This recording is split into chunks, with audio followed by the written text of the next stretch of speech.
Kung tatanungin tayo, ano bang tingin natin? Ha? Ano bang tingin natin dito? Uubra kaya? Kakatigan kaya ng Korte Suprema? Ako na naniniwala ako, sang-ayon ako sa sinabi ni Congresswoman Laila de Lima. Sa pagkakataong ito, hindi na yan kakatigan ng Korte Suprema. Bakit? Unang-una, masisira ang ating maraming mga prinsipyo sa ating konstitusyon ang masisira kapag ang Korte Suprema ay kinatigan, kinampihan itong petisyon ni Sara. Bakit? Lalo na kung mag-i-issue ng TRO. Medyo mabigat yan. Bakit medyo mabigat? Ay kasi ang pagsusulong ng impeachment ay gawain ng Kamara. May exclusive na power ang House of Representatives to initiate all cases of impeachment. Ibig sabihin yan, separation of powers yan. Hindi pwede yan na pakialaman. Pwede lang makialam ang Korte Suprema dyan kung may grave abuse of discretion. Kung may grave abuse of discretion. Ay ngayon mga kabunyog, wala naman tayong nakikitang grave abuse of discretion. Kahit pa sabihin mong may abuse of discretion o medyo mali na ginagawa, kailangan kasi grave. Grave abuse of discretion. Yung simpleng abuse of discretion lang, ay hindi pa yan pwedeng maging ground para ipatigil mo. Ha? At saka ito, binasa ko yung statement ng defense team ni Sara Duterte. Ito yung statement ng defense team ni Sara Duterte. Ha? Basahin ko sa inyo mga kabunyo. Sabi dito ng defense team ni Sara, ito yung statement ha. Official statement of the defense team. We confirm that a petition for certiorari and prohibition has been filed before the Supreme Court in relation to the ongoing proceedings before the House Justice Committee. This step was taken to seek clarity on fundamental constitutional questions, which in our view warrant the court's immediate attention. Itong pangalawa na tong paragraph, this step was taken to seek clarity on fundamental constitutional questions, which in our view warrant the court's immediate attention. Ibig sabihin, lumapit sila sa Korte Suprema para humingi ng paglilinaw. Malinaw sa statement ng defense team ha. Ang sinabi ng kampo ni Sara, lumapit sila sa Korte Suprema to seek clarity in fundamental constitutional questions. Ibig sabihin, tama pa ba ang ginagawa ngayon ng Justice Committee? Ito bang ginagawa ngayon ng Justice Committee ay tama pa? Naaayon pa sa batas? Naaayon pa sa konstitusyon? So ibig sabihin, mismo ng Justice Committee ang nagsabi na ang paglapit nila sa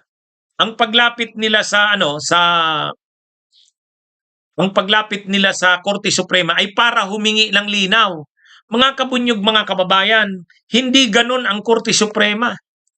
Hindi ka pwedeng humingi ng opinyon sa Korte Suprema. Hindi naman opinyon ang hinihingi sa Korte Suprema. Parang dito, anong tingin ng Korte Suprema? Tama kaya itong ginagawa ng Justice Committee? Humihingi kami ng linaw. Hindi pwede yun. Kailangan justiciable yung issue. Ibig sabihin, talagang justiciable na siya.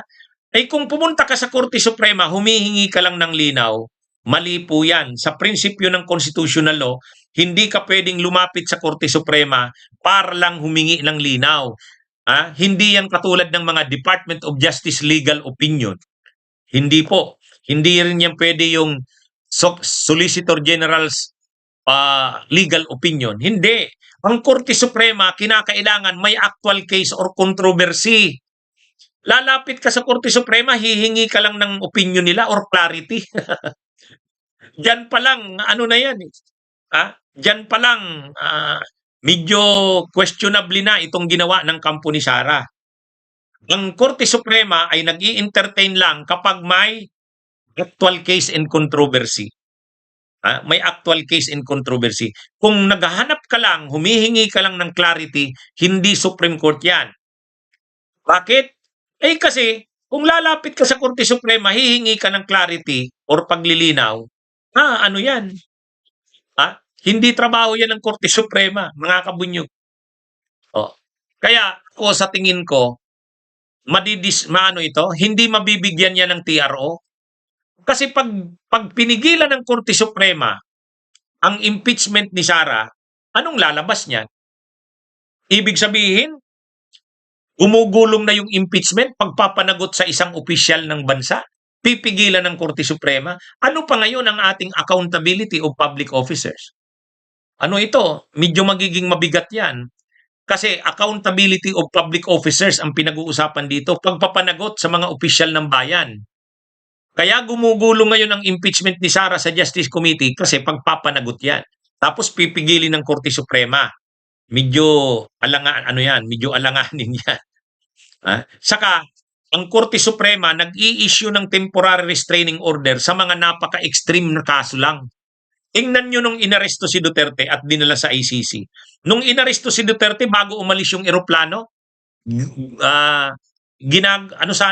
hinahabol sana ng mga abogado ni Duterte, sila Torion, Vic Rodriguez na mag-issue ng TRO ang Korte Suprema para hindi makaalis ang eroplano. Hindi. Hindi nakialam ang Korte Suprema. Bakit? Ano yun discretion ng executive yun. Discretion ng executive. Ano ba ang desisyon ng executive? O sabi ng executive, pwede yon kasi cooperation ito sa Interpol. Mayroon tayong tinatawag na administrative surrender. Yun daw ang ginamit.